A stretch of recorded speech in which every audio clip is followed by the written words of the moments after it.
Hello guys.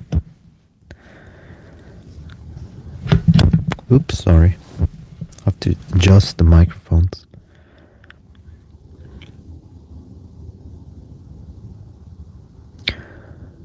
Let's talk about spiritual awakening or anything else that comes up.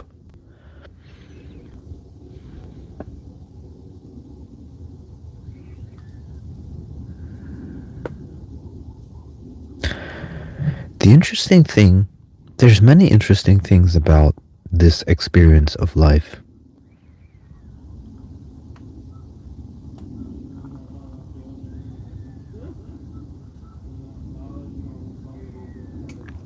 And one of these things is just the fact that we are here. Just the fact that we are here. Isn't that fact alone very bizarre? And what do the experiences mean that we have? You know, eating, going to the toilet, showering, talking, chakras, frequencies, vibrations, emotions, families, animals, non-animals, plants. What is all that? The earth, the universe. Isn't it strange?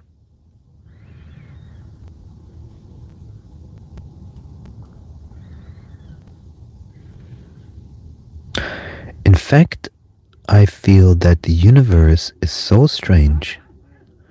The universe is so strange that the question is why do we bother with something that's so strange?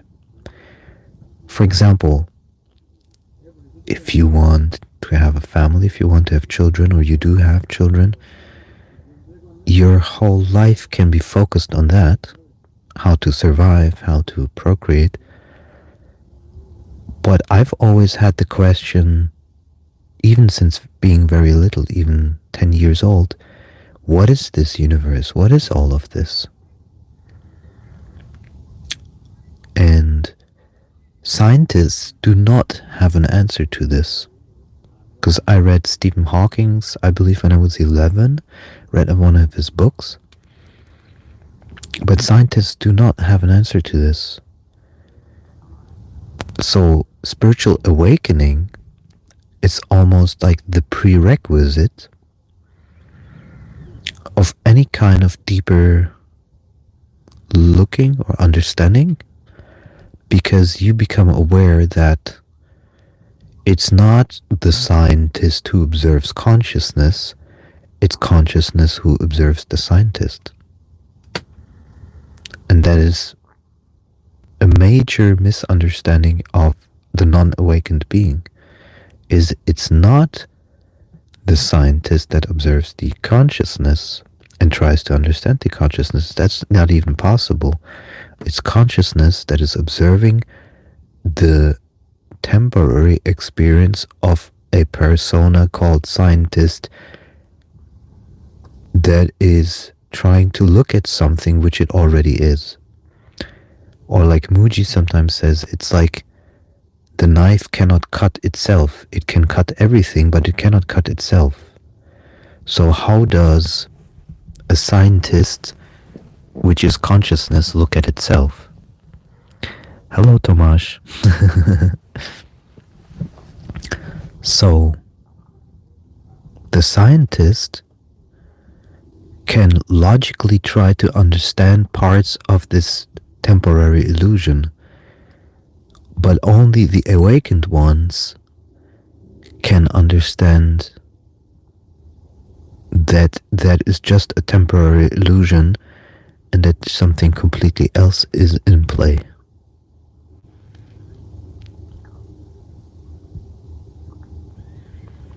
So the real scientist, the spiritual scientist, is not the one who asks, what is consciousness? Or what is this body?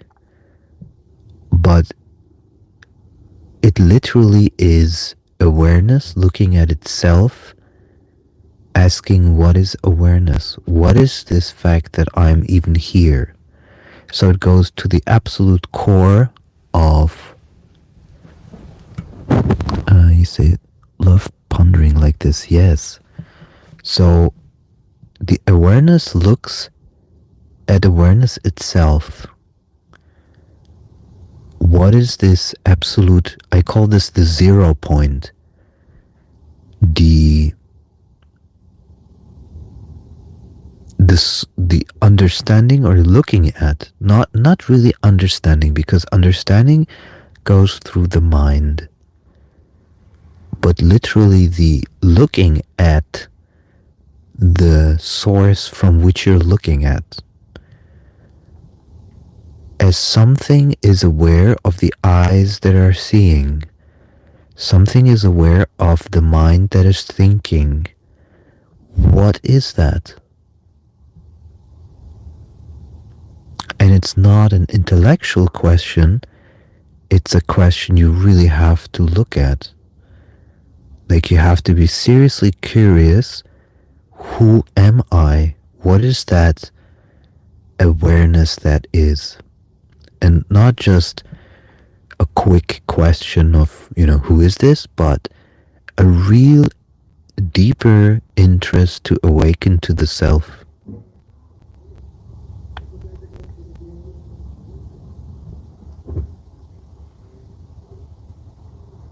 And you can only do this in silence. It's not possible to do this in your mind.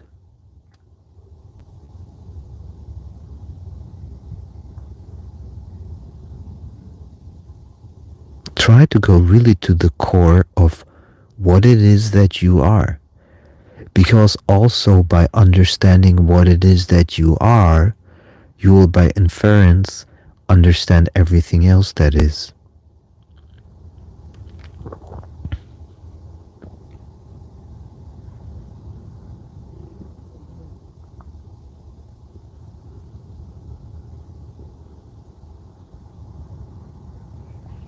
Very few beings, very few souls do have the interest to look at this question. Most beings, most souls are born into this world where it's not part of their soul plan. And I have a theory for this. The reason it is the way that is because we actually are incarnated into this, on this earth, for the purpose of being in a non-awakened state, and we're supposed to come in an awakened state, and it's a little bit like Hinduism, it needs several incarnations for this energy to be fine-tuned, you could say. That it fine-tunes itself so much that everything becomes aware of itself.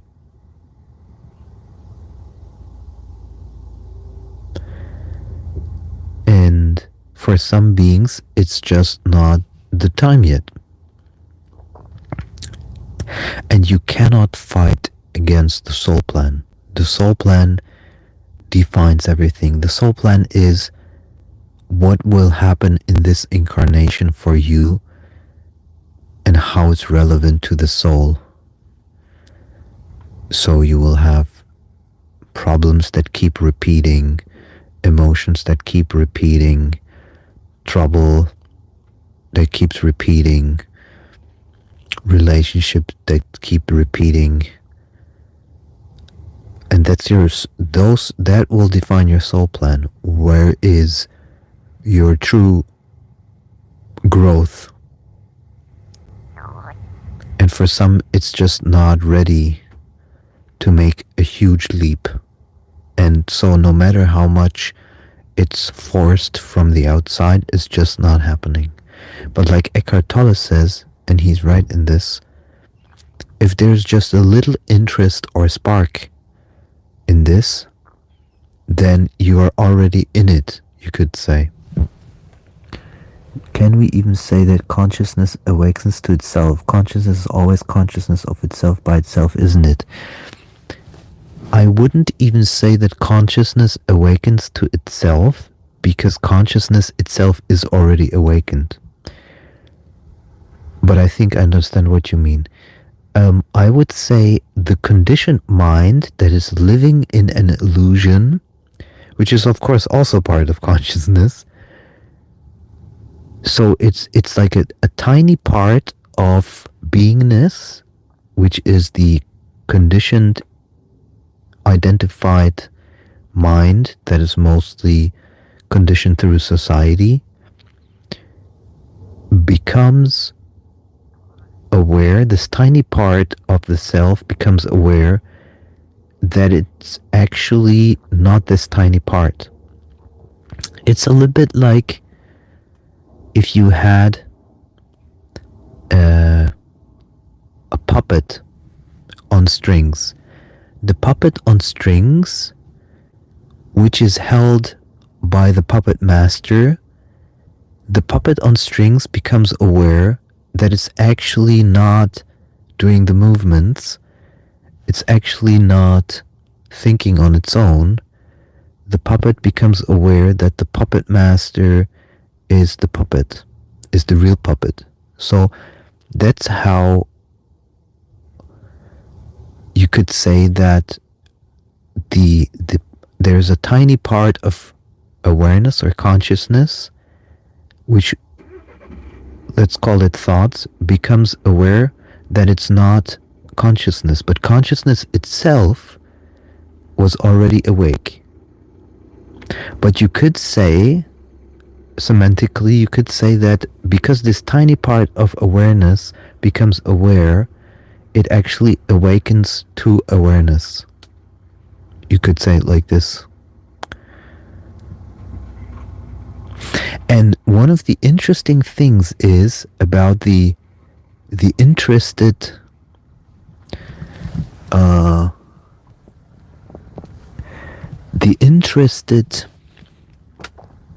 Alejandra just wrote me that she likes this microphone more. The interested observer, as it becomes the non-interested observer, that as long there is a desire for an effect, this is also very interesting, as long as there is a desire for an effect from staying in silence, you're still in the interested observer. This is one of the biggest clues that Mooji ever gave out in one of his satsangs. You must be aware that you are the uninterested observer. The moment there is an interest in anything which is observed, be it the desire for something in life to change, or something in your mind, that moment you're again in the interested observer, which is not the real self.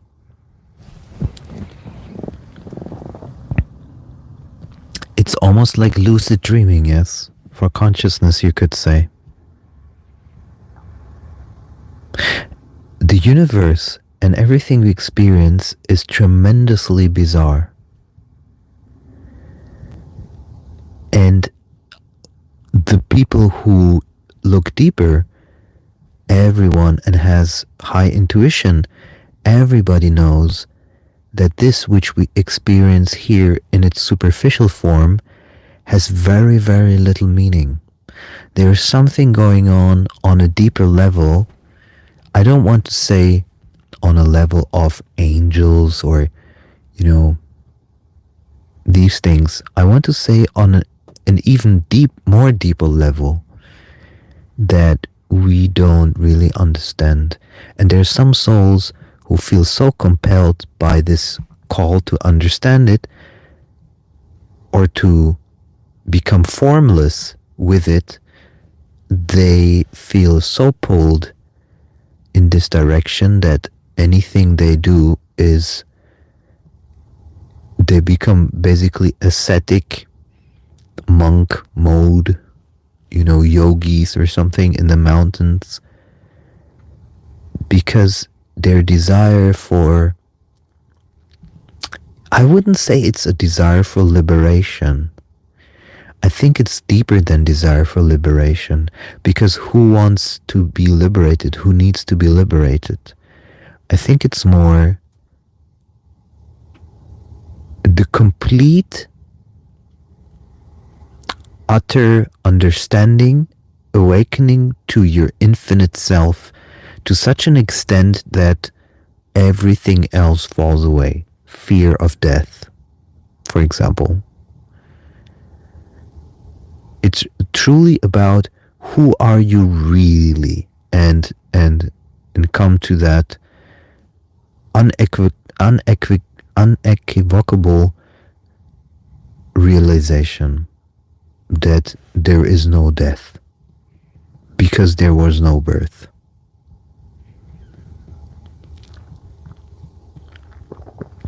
But the only way for this to happen is to literally detach and question everything else. Because the moment you go back again into trance mode, where you just do your things that you regularly do, whatever it is, be it, pouring a cup of tea in trance, in this identification mode, in this sleeping mode, without being aware that it is actually not you who is pouring into the cup, it is the body that is being observed.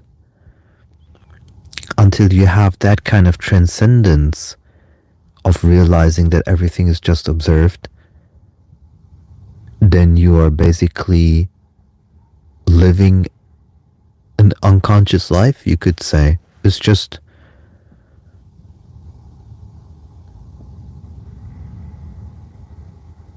like if someone is sleeping or daydreaming.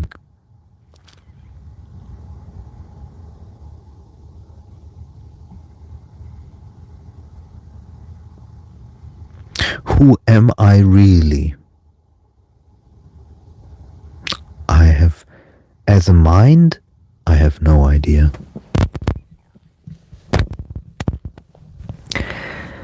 As a child, I often had extraordinary experience that no one could answer for me. Now I know it was a hint. Yes, and don't forget that experiences are not the self, or at least they're not the core self. It's always just semantics, because you cannot separate things anymore. You cannot be like, I am not my thoughts. Because you're just as much as your thoughts as your awareness. So what is true? But then you have to understand that you're everything else as well. You're also the neighbor that is bothering you. You're also that person. You're literally everything. You cannot separate them anymore. You are also the bad person. You're also the good person that you're observing. You're literally everything. Everything that you are experiencing, everything that is you as well. There is no separation. Even that I'm speaking to you, there is no you. I'm just speaking to myself as self.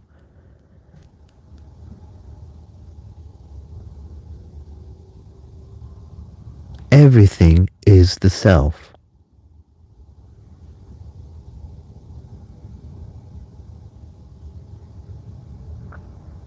Then also the sentence which says, do unto others as you want to unto yourself, makes perfect sense, because the other is the self. There is literally no separation.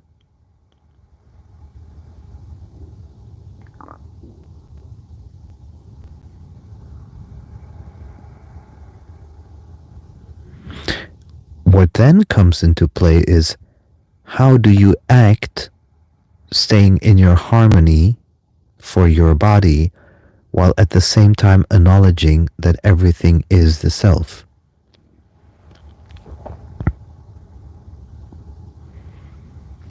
Do you have to give up the harmonious state of your body in order to appease for the self? The question is, Is it your job? Kind of. Ah. On surface, it looked like a panic attack or something. It was just an experience, having collapsed into one indescribable. Ah. So I was disconnected for some reason. But even that is the self.